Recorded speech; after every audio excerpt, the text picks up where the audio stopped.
Audio Jungle.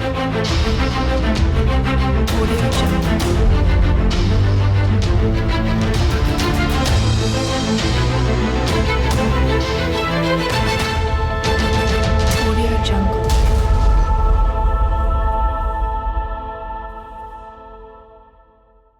Meu caro concurseiro, minha cara concurseira, aqui seu professor Guilherme Lemos, da disciplina de Atualidades. Aqui você sabe, curso online Humanas em Foco. Aqui o sistema é bruto, meu patrão, e vamos trabalhar hoje. Olha a indumentária, galera, olha aí. O que é que vocês acharam?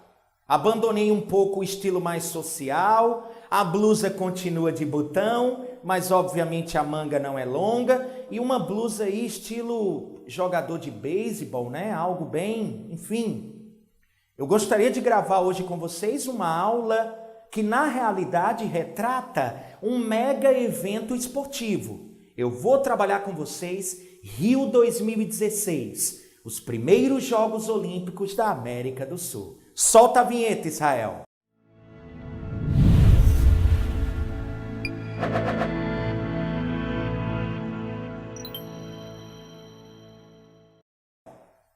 Galera, Rio 2016, primeiros Jogos Olímpicos da América do Sul. Primeira coisa que eu gostaria de fazer com vocês, uma espécie de caracterização. Exatamente, caracterizar o mega evento esportivo. Vocês sabem, a Copa do Mundo é o maior evento monoesportivo do planeta. O maior evento esportivo são os Jogos Olímpicos. Vocês sabem que eu tenho tanto os Jogos Olímpicos de verão, como eu tenho os Jogos Olímpicos de inverno. No caso específico do Rio de Janeiro, Jogos Olímpicos de verão. Ora mais, lembre-se que os Jogos Olímpicos ocorrem a cada 4 anos, para que os mesmos, tanto os Jogos Olímpicos de verão como os Jogos Olímpicos de inverno, não ocorram de forma simultânea, concomitantes. Logicamente, o comitê realiza os Jogos Olímpicos de verão a cada 4 anos, o de inverno também, mas em intervalos de 2 anos entre os mesmos. Tá certo? Guilherme, qual é a caracterização que você gostaria de fazer? Primeiro eixo, características gerais. Galera, essa Olimpíada, ela vai marcar um recorde. Ela vai trazer um determinado recorde. Qual seria? O maior número de países participantes desde que as Olimpíadas, obviamente, foram criadas. Eu tenho 206 países que irão participar dos Jogos Olímpicos, exceto um, tá bom? 205 países na realidade, porque o Kuwait é uma ausência, tá certo? De acordo com o governo daquele país extremamente ditatorial, o comitê vem interferindo muito em assuntos internos da nação. E por essa razão, o ditador vai impedir que a delegação venha ao Rio de Janeiro. Então, uma ausência, o Kuwait. Entretanto, nós temos 2 estreias. E aí é importante, galera, vocês saberem que os Jogos Olímpicos, ele envolve o que nós chamamos de geopolítica. Queira ou não, através dos Jogos Olímpicos, você consegue visualizar relações de poder entre os países. Por exemplo, imagine aquela cerimônia de abertura, quando as delegações de atletas de cada país entram no estádio olímpico, onde eu tenho aquele atleta que leva a bandeira da nação. Galera, imagina o orgulho, principalmente dos atletas que estão representando países que se tornaram independentes recentemente. Guilherme, um exemplo, Kosovo é uma das estreias, se tornou independente da Sérvia em 2008, virá os Jogos Olímpicos. Outra estreia, Sudão do Sul, que se tornou independente, logicamente, do Sudão. Vocês recordam aquela guerra entre o norte do Sudão, formado por árabes, né, muçulmanos, e o sul, mais cristão. E aí eu tenho o Sudão do Sul, que conseguiu se emancipar em 2011. Além disso, vocês sabem que países que não possuem sua independência, reconhecidas pela ONU, também irão participar. E, obviamente, suas causas, galera, ganham visibilidade. Serão 16 países que não foram reconhecidos pela ONU e que participarão dos Jogos Olímpicos. Guilherme, me dá alguns exemplos. Eu poderia citar a Ilha de Formosa, Taiwan, e eu poderia citar também a Palestina. Irão participar dos Jogos Olímpicos e faz parte aí desse grupo de 16 países não reconhecidos pela ONU.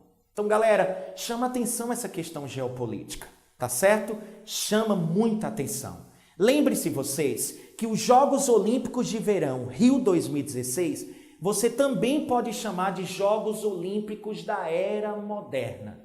Como vocês sabem, os Jogos Olímpicos surgiram lá em 776 a.C., em Olímpia, Grécia Antiga. Vocês recordam que era um evento realizado, né? Uma manifestação de cunho religioso, principalmente porque o evento ali realizado era uma manifestação religiosa, ou seja, realizada para Zeus, né? Isso é muito conhecido, a questão da Grécia Antiga, em que surge as Olimpíadas como uma manifestação religiosa para reverenciar Zeus, tá certo? Então, galera, lembre-se que as Olimpíadas durante muito tempo, elas ficaram, obviamente, sem ser realizadas. É tanto que nós tivemos 6 Jogos Olímpicos da Era Moderna na América do Norte, 16 na Europa, 3 na Ásia, 2 Olimpíadas no Hemisfério Sul. Até então, 2 Olimpíadas na Oceania, tá certo? 1956, Melbourne, na Austrália, 2000, Sydney, Austrália, tá certo? Lembrem-se disso, apenas 2 Olimpíadas no Hemisfério Sul. Então, essa que vai ocorrer agora no Rio de Janeiro, do dia 5 a 21 de agosto, obviamente, é a terceira que ocorre no Hemisfério Sul, tá certo? Lembra disso. Então, galera, se você analisar, foram 3 Jogos Olímpicos na Era da Antiguidade. Eu tenho 27 Jogos Olímpicos da Era Moderna. 27 mais 3, 30. Rio 2016 é a 31ª edição dos Jogos. Tá bom? Tá certo? Lembre-se, 5 a 21 de agosto, Olimpíadas. 7 a 18 de setembro, Paralimpíadas. Tá certo? Temos, obviamente, que nos lembrar também, é um algo a mais, apenas uma curiosidade, que os mascotes aí dos Jogos Olímpicos já foram escolhidos. No caso das Olimpíadas, é o amarelo, né, que representa a fauna brasileira, o Vinícius. E o mascote das Paralimpíadas, azul com a cabeleira, né, representando lá a flora brasileira, eu tenho o Tom.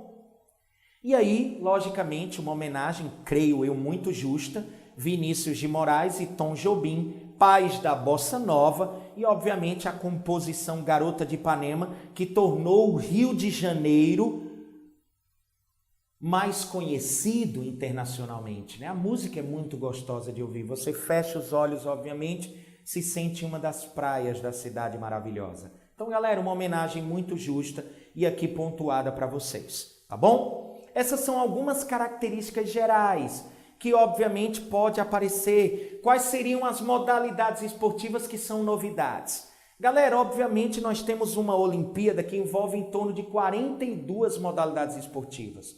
Depois de 112 anos, o golfe retorna aos Jogos Olímpicos. Inclusive, vocês devem ter acompanhado nas chamadas obras de legado, que na BRT Transolímpica, onde eu tenho próximo as quadras aí principalmente de tênis, no que diz respeito ao saibro, tem um empresário, né, com sua empresa que foi acusado aí de desviar terra, até de uma área que é de preservação ambiental. Por aí vai. A gente vai chegar no legado olímpico, tá bom? Mas lembre-se, o golfe depois de 112 anos retorna E o rugby, depois de 92 anos, também retorna, tá certo? Então, galera, eu coloquei aqui algumas características gerais. Eu acho importante, 10.500 atletas. Chama atenção, né? E vai ser um momento importante para o Brasil, porque o projeto olímpico brasileiro é muito audacioso. O Brasil quer terminar entre os 10 primeiros colocados nessas Olimpíadas, visto que no quadro de medalhas nós temos em torno de 108 medalhas. Ocupamos uma 27ª colocação no ranking geral. Então a ideia do Brasil é galgar um melhor espaço entre as potências olímpicas, tá bom? Galera, eu gostaria agora de entrar em alguns pontos polêmicos, tá bom? O meu pai, o nome dele é Francisco da Franca Lima, tá certo? É uma pessoa, eu me orgulho demais do meu pai, é uma pessoa que, enfim, suspeito para falar, eu amo profundamente. O apelido dele, como ele é muito alto, né, moreno, mas nada sensual, pode ter certeza, você não chama ele nem de Chiquinho, nem de Chico. O nome dele é Chicão. E no último, né, em maio, agora no Dia das Mães, eu visitei para o interior onde meus pais moram, visitei o interior, e aí eu estava conversando com ele quando ele falou: Guilherme, rapaz, essas Olimpíadas elas foram compradas. Essas Olimpíadas foram compradas. Eu disse: não, pai. Obviamente isso é uma acusação muito séria. Não, pai, não, de maneira alguma. Talvez o Rio tenha apresentado algumas razões para ter sido escolhido, é óbvio. Meu pai, logicamente, fazendo uma análise através de seu senso comum, só que aquilo ali ficou na minha mente, sabe? Rapaz, será? Será que tem alguma polêmica envolvendo a escolha do Rio de Janeiro como cidade-sede? Porque eu me lembro dessa escolha. 2 de outubro de 2009, lá na Dinamarca, em Copenhague. Eu me lembro que a delegação brasileira, numerosa, eu tinha o Pelé, o presidente da época, Luiz Inácio Lula da Silva, eu tinha o prefeito do Rio, Eduardo Paes, o governador Sérgio Cabral, o Carlos Nussmann, presidente do comitê, o ministro dos esportes. Então a delegação, enfim, de peso, lá na Dinamarca no dia 2 de outubro de 2009, quando foi anunciado o Rio de Janeiro como cidade-sede das Olimpíadas 2016. Eu acompanhei a emissora de TV, os canais de TV, né, apresentando em tempo real a escolha, a Praia de Copacabana com mais de 100 mil pessoas. Obviamente eu sou um amante de esportes. Eu acompanho, eu gosto muito de Olimpíadas, mas obviamente há uma distância entre gostar de Olimpíadas e defender a realização do evento no Brasil, quando nós temos questões de suma importância sendo debatida, inclusive aquilo que nós chamamos de pautas bomba. Ou seja, enquanto nós estamos mergulhados nessa crise política e econômica e só falamos da mesma, o Congresso aproveita o momento para aprovar pontos muito polêmicos, como a não obrigatoriedade da Petrobras na reserva pré-sal, como a lei antiterrorismo, como o Estatuto da Família. Então chama atenção, galera, porque essas pautas estão sendo colocadas em tramitação. Tá bom? Então, galera, a escolha da cidade-sede, ela ocorre com muita antecedência. Só para tu teres uma ideia, a sede das Olimpíadas de 2024 já foi escolhida ano passado. É Doha, no Catar. 2020, Tóquio, no Japão. O Rio de Janeiro foi escolhido em 2009 para sediar as Olimpíadas de 2016. Ou seja, a escolha é feita com muita antecedência para que aquela cidade, obviamente, consiga desenvolver um projeto olímpico que, de fato, promova no sítio urbano uma reforma urbanística profunda, tá certo? Até porque é importante as chamadas obras de legado, que já já a gente vai colocar a questão de quem paga essa conta, quem paga as Olimpíadas que estão sendo realizadas no Brasil, tá bom? Então, galera, primeiro eu quero que vocês entendam a escolha da cidade sede para entender qual é o ponto polêmico que eu estou querendo colocar. Galera, como eu já disse, com muita antecedência, novamente, a escolha do Rio de Janeiro em 2009, mas o processo começa em 2007. Dura 2 anos e meio essa escolha, tá certo? Várias cidades se candidatam. O Comitê Olímpico Internacional divide a escolha em 2 fases. Fase 1, fase 2. Na fase 1, galera, o Comitê Olímpico Internacional realiza uma espécie de ranking, uma classificação dos países por notas. E dessa forma, eles analisam, você pode perguntar, quais são os quesitos? São quesitos sociais e econômicos. Então eu tenho desde acomodações, projeto e legado, transporte, segurança. Ele vai colocando vários quesitos e vão dando notas mínimas e máximas e, logicamente, extraindo uma média. Na fase 1, o Rio de Janeiro foi selecionado mais 6 cidades com as melhores notas. Eu tenho Tóquio, Madrid, Chicago, Doha, Rio, Praga e Baku. Essas foram as 7 cidades. E eu já estou te apresentando de acordo com o ranking de notas na fase 1. Desde Tóquio, que tirou a maior nota na fase 1, 8,3, até Baku, que tirou a menor nota, 4,5. Então, galera, na fase 1, Tóquio, Japão, Madrid, Espanha, Chicago, Estados Unidos, Doha, Catar, Rio de Janeiro, Brasil, Praga, República Tcheca e Baku, Azerbaijão. O que me chama a atenção, galera, é que o Comitê Olímpico Internacional passa para a fase de número 2 as 4 cidades com melhores notas. Então, na realidade, as cidades que deveriam ter passado seriam Tóquio, Madrid, Chicago e Doha. Mas não. Apesar de Doha ter tirado uma nota maior do que a nossa na fase 1, Doha fica com Praga e Baku e o Rio passa com Madrid, Tóquio e Chicago. O que logicamente levanta suspeitas. De acordo com o Comitê Olímpico Internacional, e o que é que levanta essa suspeita, galera? Doha, Catar, 2024. Tóquio, que tirou a maior nota na fase 1, 2020.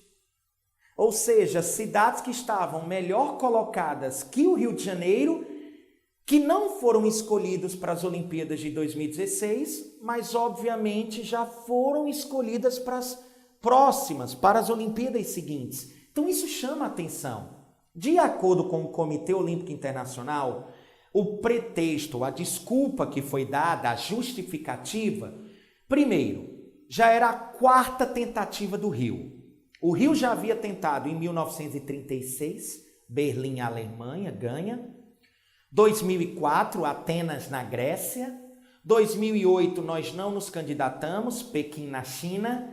2012, perdemos para Londres e ganhamos a de 2016. Então, galera, quem acredita sempre alcança. Já era a 4ª tentativa do Rio de Janeiro, tá bom? Segundo, forte motivo. Primeira vez dos Jogos Olímpicos na América do Sul, tá certo? E o maior trunfo, de acordo com o comitê, o maior coringa, a carta na manga. Em 2007, o Rio de Janeiro sediou os Jogos Pan-Americanos. O comitê exige 37 instalações, no mínimo, para a realização dos Jogos Olímpicos. O Rio de Janeiro, por ter realizado os Jogos Pan-Americanos, já possuía 16. E aí o Rio de Janeiro sai na frente, porque já tinha 16 instalações, onde não haveria necessidade de começá-las do zero. e sim realizarem uma reforma, revitalizar esses espaços, tá certo? Então, esse é outro ponto que chama a atenção. Rio de Janeiro passou. Fase 2, votação. Elimina-se a cidade menos votada até que alguma delas tenha mais de 50% dos votos. Na primeira rodada, eu recordo bem, Chicago foi eliminada com 19% das intenções. Lembre-se também do contexto histórico, 2009. E aí eu tenho a crise dos subprimes, a crise imobiliária nos Estados Unidos. Então, logicamente, a conjuntura nos Estados Unidos era complicado. Havia sediado 84, Los Angeles, tal, enfim. Chicago cai na primeira rodada. Segunda rodada, galera, Tóquio. Cidade que tinha tirado o primeiro lugar na fase 1. Cai. Terceira rodada, Rio de Janeiro, Madrid. E aí nós temos aquela cena em que o representante do Comitê Olímpico faz a leitura do nome da cidade escolhida para sediar os Jogos Olímpicos, 31ª edição, e escolhe o Rio de Janeiro, com 67% dos votos, enquanto que Madrid tirou 33% das intenções. E dessa forma, o Rio de Janeiro foi escolhido para sediar os Jogos Olímpicos de 2016. Tá bom?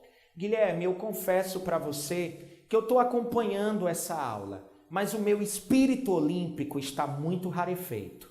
Galera, o antropólogo Roberto da Mata nos ajuda a entender por que o pessimismo por parte da população em relação aos Jogos. Primeiro motivo, galera, a crise política e econômica. Sem dúvida. Ao passo que as Olimpíadas vão ocorrer, obviamente, nós temos todos os desdobramentos com relação ao rito de impeachment definido pelo Supremo Tribunal Federal.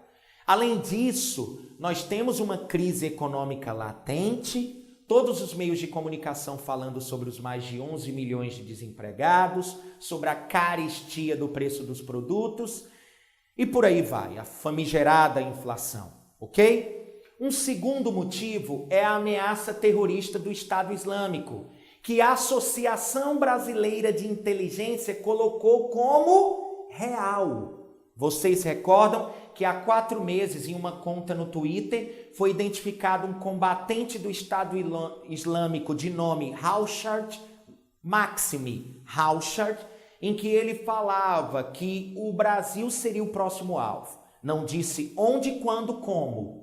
Mas, obviamente, pelo número de países que aqui estarão representados, as Olimpíadas é um momento, na visão desse grupo radical sunita, propício para a realização de um ataque. Então, crise política e econômica, ameaça terrorista do Estado Islâmico. Mas, sem dúvida alguma, o pessimismo, principalmente dos cariocas, gira em torno da ideia de que Rio de Janeiro vai entregar as obras dentro do cronograma, mas não vai conseguir vencer a desconfiança da população. Por quê? Porque a população está com aquela ideia de que tudo vai ser entregue dentro do cronograma. Ok, mas de que forma? Talvez entregue de qualquer jeito? E qual é a principal evidência disso? A tragédia na ciclovia Tim Maia. Inaugurada em 17 de janeiro desse ano, uma obra olímpica com apenas 4 meses de inaugurada, e ocorre aquela falha no processo de licitação e construção da obra, que não levou em consideração, bem como a Contermax, a empresa que realizou a obra, a GeoRio, a empresa que deveria fiscalizar, as denúncias de que a empresa que construiu a ciclovia é de um parente do secretário de turismo do governo municipal do Rio de Janeiro. Isso tudo chama atenção. E, logicamente, uma obra que não levou em consideração a força das ondas, né, a ressaca do mar, gerou, provocou a morte de 2 pessoas. o engenheiro Eduardo Marinho e o idoso Roberto Severino. 2 pessoas que tiveram suas vidas ceifadas. Eu recordo, se eu não me engano, existe uma terceira vítima, uma terceira pessoa desaparecida e que as buscas continuam de acordo com a Defesa Civil. Enfim, o Corpo de Bombeiros estaria escondido. O corpo poderia estar escondido em uma das frestas, né, do rochedo e por aí vai. O que me chama a atenção é isso: obras que não levam em consideração a força da natureza, ou obras que intencionalmente são construídas. Pelo que você recorda, as vigas de sustentação faziam com que essa ciclovia, detalhe, essa ciclovia, muito bonita sua localização, fica entre os bairros de São Conrado e Leblon. Ela tem 3,9 quilômetros, né? E custou 44,5 milhões de reais. Então, uma obra que chama atenção, e a gente viu a dinâmica do acidente, né? A onda, existem imagens e, obviamente, os transeuntes ali realizam até a espetacularização do fato, fazendo gravações, né? Imagens ali do momento exato em que a ciclovia desaba. Então, galera, o pessimismo gira em torno disso. Obras olímpicas que poderiam ter sido feitas ou podem ter sido feitas de qualquer jeito, tá bom? Galera, quanto custa essas Olimpíadas, Guilherme? Afinal, primeiro, galera, a gente observa que os Jogos Olímpicos ele tem um caráter elitista. Além de você observar a maior concentração dos Jogos Olímpicos no hemisfério norte em relação ao hemisfério sul, se você buscar o ranking de medalhas, você vai ter Estados Unidos, Rússia, Reino Unido, França, Alemanha. Então você vai observar que as maiores potências olímpicas, aquelas que possuem o maior número de medalhas, são justamente países onde, em sua maioria, compõem o grupo dos 7 países mais ricos ou desenvolvidos. Ou seja, nós temos países que, logicamente, por investirem mais em educação, incentivarem a prática esportiva e, obviamente, promover uma melhor qualidade de vida para suas famílias, obviamente esses países saem na frente. E recordem, lá nas Olimpíadas de Antuérpia, na Bélgica, se eu não me engano, 1920, recordem que em 1914, 1940 e 1944 nós não tivemos Jogos Olímpicos, justamente por causa, respectivamente, da Primeira e Segunda Guerras Mundiais, tá bom? Recordem disso. Outro ponto que vocês poderiam pesquisar seria as Olimpíadas de Berlim em 1936, quando Adolf Hitler gostaria e queria mostrar a supremacia da raça ariana dos atletas brancos alemães em relação aos outros povos. E a gente se lembra, sem dúvida alguma, do rendimento espetacular do atleta norte-americano Jesse Owens, né? Onde, inclusive, conta aí os anais da história que Adolf Hitler se nega a, enfim, entregar as medalhas ao mesmo, ok? Então, aí alguns pontos, né? Pessoal, então essa é a colocação que eu queria trazer para vocês, tá bom? Essa coisa do caráter elitista, tá certo? Por exemplo, as Olimpíadas de 1984 em Los Angeles, Estados Unidos, onde a gente observa aquela atleta suíça, né? Quando aquele estádio olímpico fica de pé e dando apoio para aquela atleta suíça, Gabriele Anderson, terminar a prova, né, exausta, num completo estado de exaustão. Então, pessoal, eu gostaria que vocês recordassem esse caráter elitista, tá certo? As potências olímpicas são aquelas, obviamente, que estão no grupo dos 7 países mais ricos ou desenvolvidos. Ou seja, os Jogos da Era Moderna, que foram criados por um barão francês chamado Pierre de Coubertin, que inclusive criou uma expressão muito conhecida, aquele lema que diz: o importante não é vencer, mas competir. Até certo ponto. O importante é vencer para as potências olímpicas. O importante é competir para os países subdesenvolvidos, que tem que torcer por um talento individual ou para um bom desempenho em alguma modalidade coletiva. Por exemplo, o primeiro ouro do Brasil, vôlei masculino em 1992, né? Então aqui eu estou trazendo algumas informações, um apanhado geral, que você pode utilizar sem sombra de dúvidas em relação aos apontamentos que você queira fazer. Galera, quem paga a conta? Primeira coisa, essas Olimpíadas estão custando em torno de 39 bilhões de reais. Aí você diz, caramba, Guilherme, isso é dinheiro demais. Depende.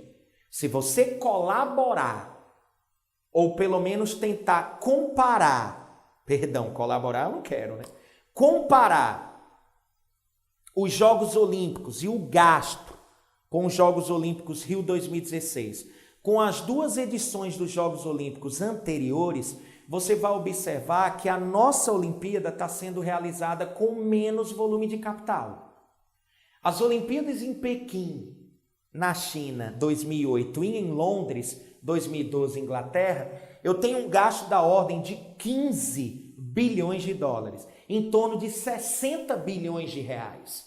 O Brasil está realizando com 39 bilhões. E lembre-se, a maior parte desse capital é privado. O que significa isso? Vamos fatiar esse valor. Os 39 bilhões estão distribuídos dessa forma. 7 bilhões, Comitê Organizador Rio 2016.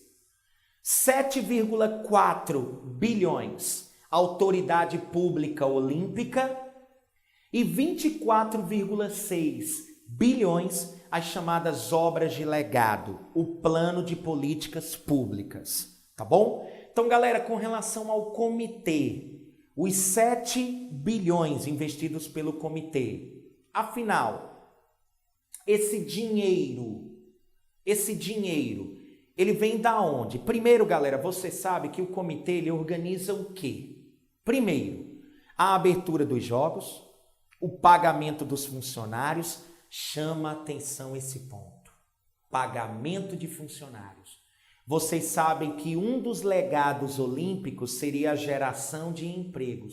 O que me chama a atenção é a quantidade de trabalhadores voluntários, pessoas que estão abrindo mão do pouco tempo livre que possuem, que dispõem, para se dedicar aos Jogos Olímpicos. 45 mil voluntários. Além disso, a contratação indireta, ou seja, a quantidade de trabalhadores terceirizados. E aí vocês sabem que por trás desses contratos existem fortes indícios de práticas degradantes, como, por exemplo, práticas de escravidão contemporânea, que inclusive foram denunciados, principalmente pelo fato da terceirização ser uma relação indireta, onde eu tenho o empregador, o empregado, mas que não firmam um contrato de trabalho direto. Eu tenho a figura de um intermediário. Por sinal, nós temos uma aula no canal que é sobre a PL 4330, que fala sobre a lei de terceirização. Seria uma boa se você pudesse recapitulá-la, tá bom? Então, galera, 45 mil voluntários, 85 mil terceirizados. Empregos diretos, Guilherme, 6.500. Eu acho, creio eu, uma crítica construtiva seria a ideia de que a geração de empregos diretos está bem aquém do que nós esperávamos. Então, além da abertura dos jogos, pagamento de funcionários, saúde dos atletas, segurança, alimentação, moradia, transporte, telecomunicações. O comitê organizador não faz nenhuma obra e eu quero que vocês recordem que o comitê não tem fins lucrativos. Então, Guilherme, esses 7,4 bilhões, tá? 7,4 bilhões comitê, corrigindo a distribuição. 7,4 bilhões o comitê. Nesse valor, não tem realização de nenhuma obra, não. E se ela não tem fins lucrativos, ora mais, de onde é o dinheiro? Empresas privadas. Eu tenho 52% do valor, 52% do valor, dinheiro privado. Quais seriam as empresas? Bradesco, McDonald's, Coca-Cola. Tá bom? Além disso, outra parcela importante do valor, eu tenho a questão da venda de ingressos e produtos alusivos aos jogos. E, logicamente, eu tenho 25% aí, dinheiro do comitê, que aí eu tenho as chamadas doações, tá certo? Então, galera, 100% dos 7,4 bilhões é dinheiro privado, é para organização dos Jogos Olímpicos. Vamos à autoridade pública olímpica. Governo federal, governo estadual, governo municipal. 7 bilhões. Gastos exclusivos com as Olimpíadas. O que me chamou a atenção? 60% desses 7 bilhões, dinheiro privado. 40% dinheiro público. Ponto de interrogação. Por que as empresas privadas estão pagando uma conta que deveria ser da esfera pública? Parceria público-privado, visando o quê? Dos 7 bilhões, 60% dinheiro privado. Galera, olha o interesse, vamos pegar uma obra. Vila dos Atletas, Barra da Tijuca, 31 prédios, 2,9 bilhões de reais o valor da obra. Vai alojar 10.500 atletas, de frente para o mar. Barra da Tijuca com área verde. Galera, você já está entendendo o que eu estou querendo te dizer. Esse investimento é privado porque as empresas têm algum interesse pós-realização dos jogos. A Vila dos Atletas vai se transformar num belíssimo condomínio residencial privado. Já imaginou?